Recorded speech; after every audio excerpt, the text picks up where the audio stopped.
Welcome back to the deep dive. This Right. is where we take the sources you send our way and really get into them. Yeah, pulling out the key insights, the surprising bits, everything you need to get up to speed fast. Exactly. And today we are plunging into the life of Nicolae Titulescu. The material we've got, mostly from an article about him, paints this picture of, well, a really remarkable figure. Someone right in the thick of it, early 20th century chaos. Right, trying to build peace when everything seemed to be falling apart. An architect of peace, you might say. That's a good way to put it. And these excerpts, they give us a great window into his world, his impact, and maybe why his story still kind of matters today. So our mission here is to unpack this material with you, figure out what defined him, and get ready, because this wasn't a quiet story. No, definitely not. The sources hint at a pretty dramatic personality, some very bold actions. Okay, so let's start where the source does, the early spark. Nicolae Titulescu, born Craiova, Romania, 1882. His father, a lawyer. Why is that starting point important? Well, it seems pretty key, doesn't it? Growing up around law, justice, that shapes your view, but also Romania back then was navigating this really tricky situation. Big empires all around, feeling vulnerable. Okay. So that combination, justice at home, threats abroad, kind of forged his big dream, unity, peace based on principles. That seems to be the idea the material presents.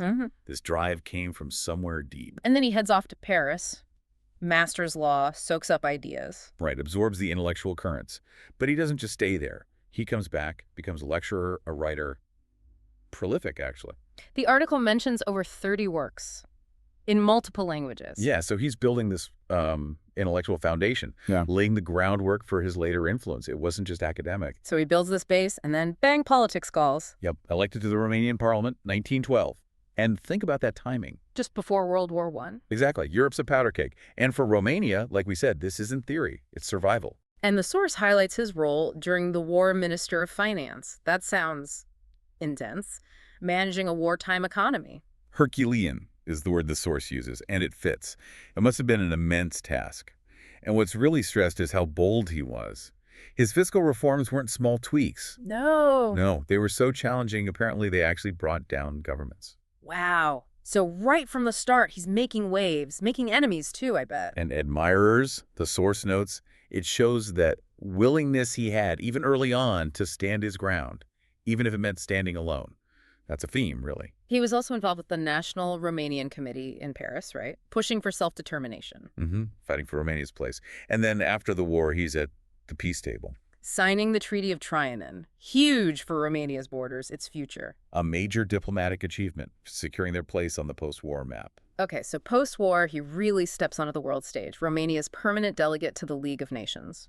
And here's a remarkable fact from the source. He's the only Romanian ever president of the League Assembly. And not just once. Twice, yeah. And the description of him there is quite vivid. How so? Not some quiet diplomat. Tall, commanding presence, dramatic gestures. His speech is described as, like, symphonic. Sounds like quite the character. Definitely made an impression. Yeah. And his core belief, driving all this, relentless diplomacy.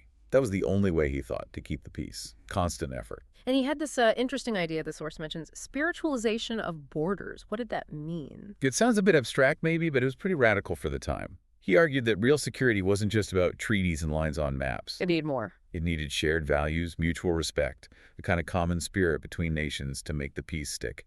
Very forward-thinking. So how did he try to put that into practice? Through alliances. Yeah. Building connections. The material points to the Little Entente, Czechoslovakia, Yugoslavia. Right. And then expanding that into the Balkan Entente, bringing in Greece and Turkey, too. So weaving a web, a security net. That was the strategy, yeah, collective security.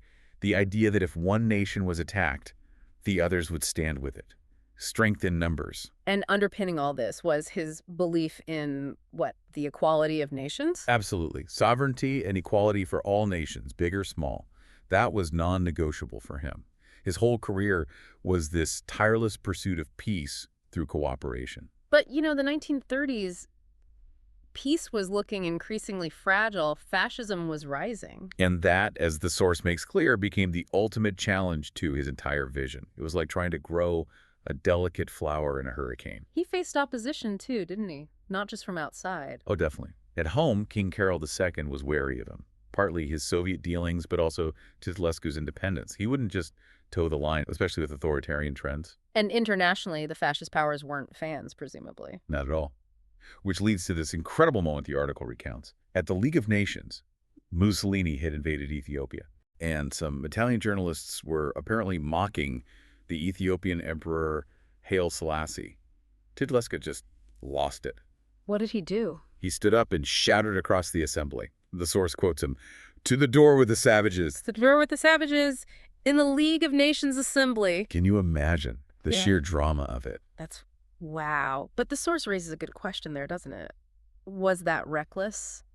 Undiplomatic? Or was it maybe the only honest reaction? Was he the only one brave enough in that moment to call it out so bluntly? Speaking truth to power when maybe others were too cautious. Exactly. It captures the whole tension around him, the principled stand versus the potential diplomatic fallout. But despite moments like that, despite his efforts, the political winds shifted against him. Yeah, the article states he was removed from government in 1936. A lot of pressure. What kind of pressure? A mix of things, it seems.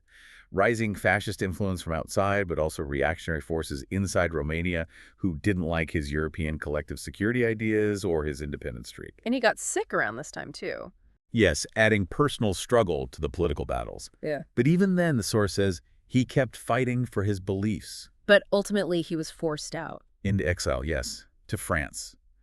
Apparently there were threats. His own country, the one he'd served his whole life, basically shut him out. That must have been devastating. In exile, ill, watching Europe slide into the very war he tried so hard to prevent. Knowing he'd warned them. Yeah, it's incredibly poignant. Yet the material emphasizes he didn't give in to bitterness. Remarkably, no. He kept writing, speaking out for reason for diplomacy, right up until his death in 1941. That shows some extraordinary conviction. Now, the source does touch on the controversies around him during his career. Sure, no figure that prominent avoids He controversy. goes bold fiscal policies, for one, unpopular. Definitely ruffled feathers. And his alliances, sometimes misunderstood, maybe, or seen as risky. Right, and his refusal to compromise on principle could look like stubbornness to his opponents. Accusations, too. The source notes too Western, too idealistic for the real world. It makes you wonder, doesn't it? Is that often the fate of visionaries, judged harshly by their own time? Only for history to maybe see them differently later. Perhaps. Because look, his immediate goal, preventing World War II with collective security, that failed, tragically. That's the stark reality. But the source makes a really interesting connection. It argues his core ideas about nations uniting shared values, collective security, didn't just disappear. They laid groundwork. Yeah, for things that came later, like the United Nations, even the European Union. The seeds he planted, they took a long time to grow, but they did blossom eventually. So, when we look back at Titulescu, his life, his fight, his exile, what's the takeaway for us, for you listening? Well, the article really pushes you to think about conviction, doesn't it? Standing firm against the odds. And it hammers home that peace isn't something you just achieve and then, relax. It's a constant struggle. Yeah, it makes you ask yourself, how often do we back down from something important because it's controversial? Or let cynicism win.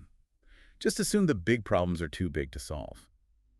Titulescu's life, especially those moments of defiance, feels like a challenge to that way of thinking. It prompts you, the listener, to think about your own challenges, maybe. What mountains seem worth climbing, even if they look impossible? What storms are you willing to face for what you believe in? What kind of legacy matters to you? That torch he carried for diplomacy, for justice, for peace, the article suggests it's still there, waiting to be picked up. And that amazing line, "To the door with the savages." It wasn't just about that moment in the 1930s. No. The source frames it as relevant today, a symbol of the courage needed to confront hate, division, aggression. Forces that are still very much with us. Because the final message from the source seems pretty powerful, even in the darkest times. One voice, one person with real conviction can actually make a difference, can light the way. So that wraps up our deep dive into Nicolae Titulescu, from his early influences to his fight on the world stage, his bold stands, and his lasting, if delayed, impact. It's a complex story, for sure. Full of drama, high stakes, but also, I think, quite inspiring. A real call to think about our own role. Absolutely. Thanks for joining us for this deep dive. Hopefully it's given you some food for thought.